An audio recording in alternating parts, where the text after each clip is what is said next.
जय श्री कृष्ण दोस्तों। आज इस वीडियो में हम डिस्कस करने वाले हैं किस तरीके से आप बाइंग जोन और सेलिंग जोन को आसानी से मार्क कर सकते हो। ठीक है, वो भी मैं जो बताने वाला हूँ, जो जो स्टेप मैं दिखाने वाला हूँ इस वीडियो में। तो अगर आप ये वीडियो पूरा देखते हो तो फिर आपको ये कंसेप्ट आसानी से पता लग जाएगा। ठीक है, ये आप लॉन्गर टाइम फ्रेम हो या शॉर्टर टाइम फ्रेम, कहीं पर भी ये सेम लॉजिक काम करता है। ठीक है, सेम कैंडलस्टिक पैटर्न को कुछ फॉलो करना पड़ेगा और हमें बाइंग जोन और सेलिंग जोन को आइडेंटिफाई करना पड़ेगा।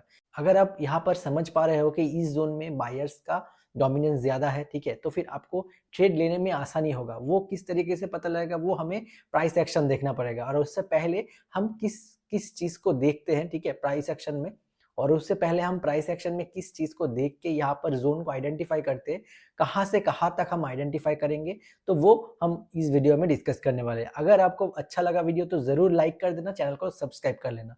तो चलो शुरू करते हैं आज का वीडियो। देखते हैं how to identify buying zone and selling.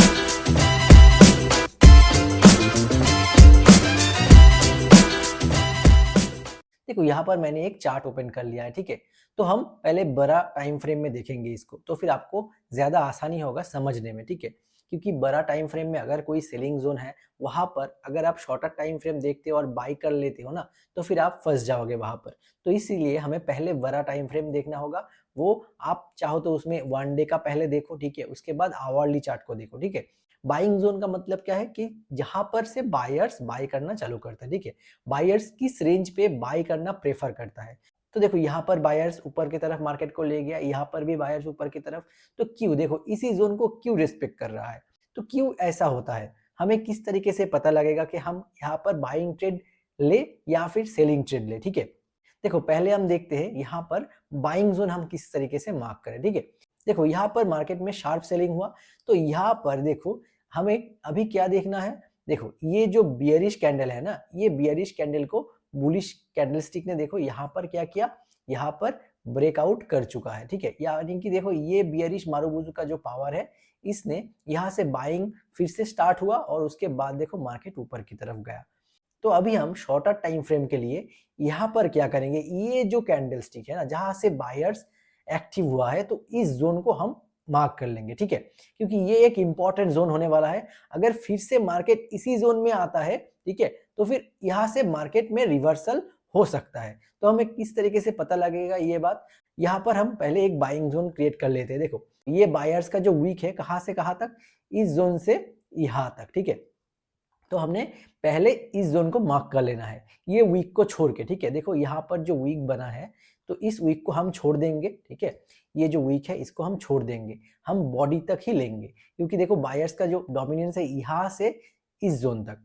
तो अब हम वेट करेंगे कब यहाँ पर अच्छा खासा कोई प्राइस एक्शन बने शॉर्टर टाइम फ्रेम में, तो फिर हम यहाँ से एक पोजीशन बना सकते हैं। ठीक है, तो यहाँ पर हमें क्या करना पड़ेगा, हमें आवरली चार्ट को देखना पड़ेगा, उसके बाद 15 मिनट्स या फिर 30 मिनट्स को देखना पड़ेगा। यहाँ से हम या 1 आवर के टाइम फ्रेम में शिफ्ट हो जाएंगे। ठीक है, अब देखो 1 आवर के टाइम फ्रेम में अगर हम आते हैं, तो फिर हमें यहाँ पर क्या दिखाई देता है, ध्यान से देखो, इस जोन को ध्यान से देखो। हमने ये जो है यहाँ पर हमने जोन क्रिएट किया हुआ था। ठीक है, देखो यहाँ पर डेली चार्ट में हम यहाँ पर क्या देखे, यहाँ पर एक बाइंग जोन और डिमांड जोन हमने यहाँ पर देखा। ठीक है, अभी हम वेट करेंगे कि दोबारा अगर इस जोन में आएगा मार्केट, ठीक है, तब हम यहाँ पर कोई ट्रेड पोजीशन ले सकते हैं कि नहीं, इसीलिए हम वेट करेंगे। ठीक है, तो देखो फिर से मार्केट जब भी इसी जोन में आया, उसके बाद क्या हुआ, यहाँ पर बायर्स फिर एक्टिव हुआ, इसीलिए मार्केट ने क्या किया, बहुत टाइम बिताया। ठीक है, उसके बाद देखो यहाँ पर एक ऐसा अच्छा कैंडल बनाया, कैंडल बनाने के बाद यहाँ पर थोड़ा सा बेस भी बना लिया। ठीक है, तो हम यहाँ पर एक बहुत अच्छा कैंडल देख लिए। क्यों, यहाँ पर हम इस कैंडल के बेसिस में ट्रेड इनिशिएट कर सकते हैं। ठीक है, क्यों इनिशिएट कर सकते हैं ट्रेड, ये जो जोन है ये एक अच्छा सा डिमांड जोन है, क्योंकि इसी जोन को रिस्पेक्ट करके पिछले बार मार्केट में अप मूव आया था, यानी कि बायर्स एक्टिव हुआ था।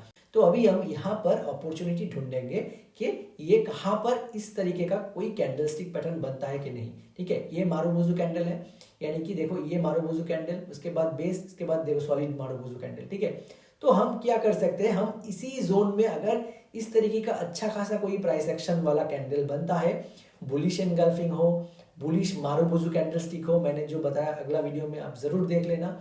इस कैंडल को यूज करके हम किस तरीके से ट्रेड कर सकते हैं, ठीक है। तो हम यहाँ पर इस कैंडल के बेसिस में ट्रेड इनिशिएट कर सकते हैं और हमारा ट्रेड में क्या होता है, देखो यहाँ पर हमें अच्छा खासा प्रॉफिट भी मिल सकता है। अगर यहाँ पर कोई रेड कैंडल 1 आवर के टाइम फ्रेम में नीचे की तरफ क्लोज दे देता, ठीक है, यानी कि देखो ये जो बायर्स का जो जोन था, ठीक है, इस जोन के नीचे अगर क्लोज दे देता तो फिर क्या होता, तो फिर सेलर का डोमिनेंस जो है वो बरकरार रहता, यहाँ पर बायर्स और डोमिनेट नहीं कर पाता, ठीक है। तो फिर क्या हुआ, यहाँ पर शार्प सेलिंग आ सकता था इसी जोन से, ठीक है। लेकिन यहाँ पर देखो बायर्स ने क्या किया, समझा दिया कि हम अभी डोमिनेट करने वाले हैं मार्केट को, इसीलिए इतना बढ़िया सा एक कैंडल बनाया, वो भी एक बहुत अच्छा खासा डिमांड जोन में, 1 डे का डिमांड जोन में, ठीक है। अभी हम देखते हैं सेलिंग जोन किस तरीके से आता है, ठीक है। पहले आप इसको लॉन्गर टाइम फ्रेम में देखो ध्यान से।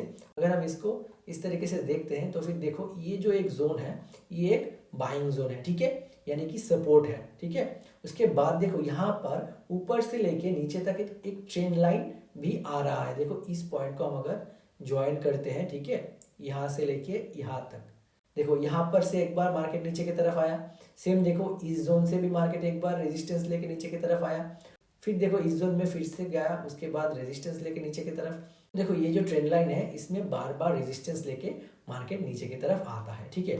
अगर ये नीचे वाला जो डिमांड जोन है इस जोन के नीचे कैंडल क्लोज देना चालू कर देता है, ठीक है, तो फिर ये दिक्कत के बात हो जाएगा।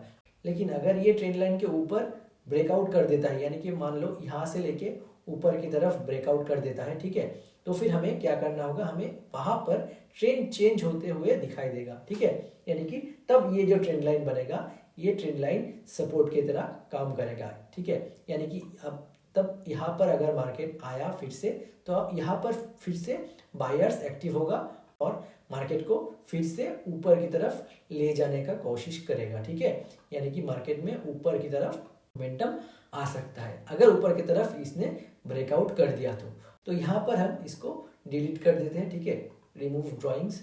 उसके बाद देखो यहाँ पर ये जो जोन है ये एक बार देखो यहाँ से सेलिंग हुआ, जहाँ से मार्केट में बड़ा बड़ा सेलिंग आया हुआ है आपको उसी जगह को मार्क कर लेना पड़ेगा, ठीक है।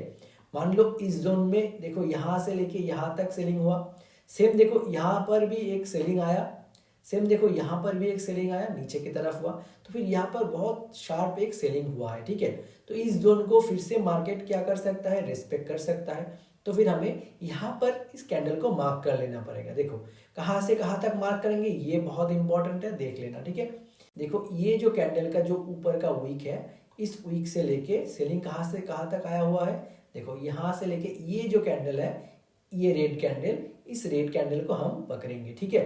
क्यों, किस लिए पकड़ेंगे, यहाँ पर हमारा एक अच्छा सा सेलिंग जोन बन चुका है ऑलरेडी, देखो यहाँ से यहाँ तक सेलिंग हुआ मार्केट में, ठीक है। तो फिर क्या होगा, अगला टाइम जब भी मार्केट इस जोन में जाएगा तो फिर हमें क्या दिखाई देगा, हमें और एक सेलिंग दिखाई दे सकता है, ठीक है। अगर इस जोन को ब्रेकआउट करके ऊपर की तरफ कैंडल क्लोज दे देता है तो फिर ये जोन इनवैलिड हो जाएगा। अगर इस जोन के ऊपर कोई कैंडल क्लोज दे देता है बुलिश कैंडल तो फिर ये जोन इनवैलिड जोन हो जाएगा, ये बात ध्यान में रखना। और अगर शॉर्टर टाइम फ्रेम में इसी जोन में कोई कैंडल क्रिएट होता है तो फिर यहाँ से फिर मोमेंटम नीचे की तरफ आएगा, ठीक है, क्योंकि यहाँ पर देखो यहाँ पर सेलर्स का डोमिनेंस है, ठीक है। तो ये बात आपको ध्यान में रखना पड़ेगा। देखो अभी हम शॉर्टर टाइम फ्रेम में चला है, ठीक है।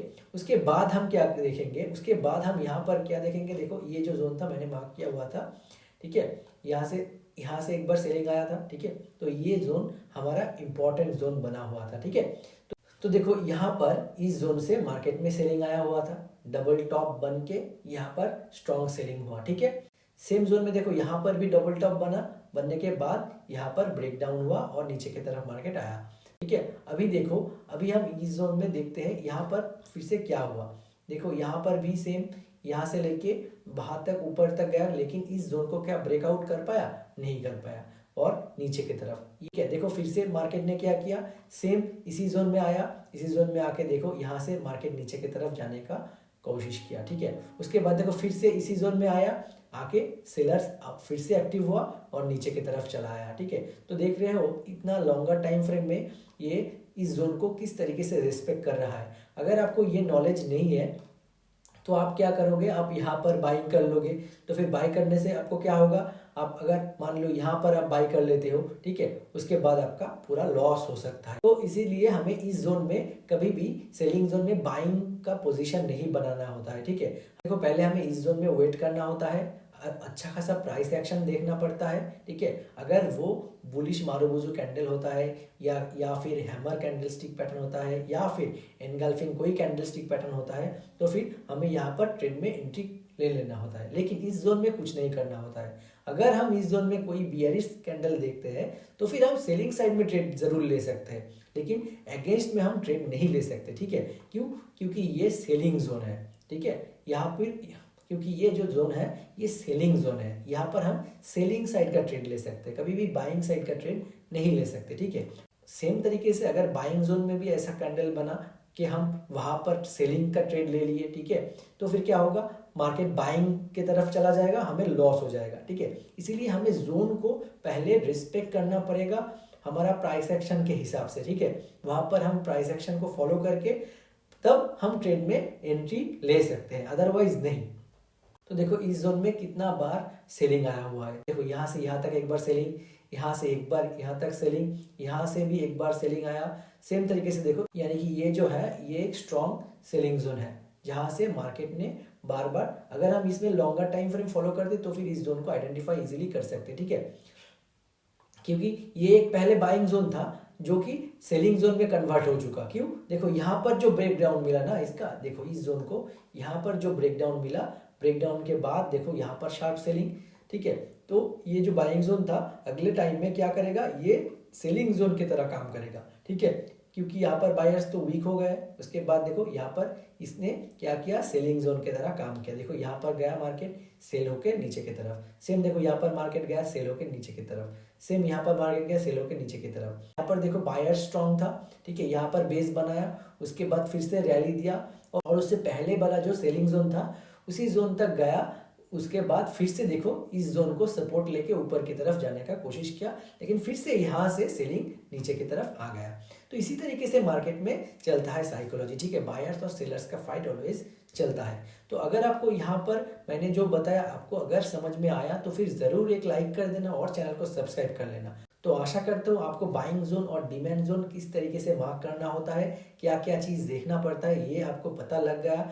अगर कुछ भी डाउट आया तो फिर ज़रूर कमेंट में बताना, मैं नेक्स्ट वीडियो में क्लियर कर दूंगा, ठीक है। आज के लिए इतना ही, फिर मिलेंगे नेक्स्ट वीडियो में। Thank you so much for watching this video guys.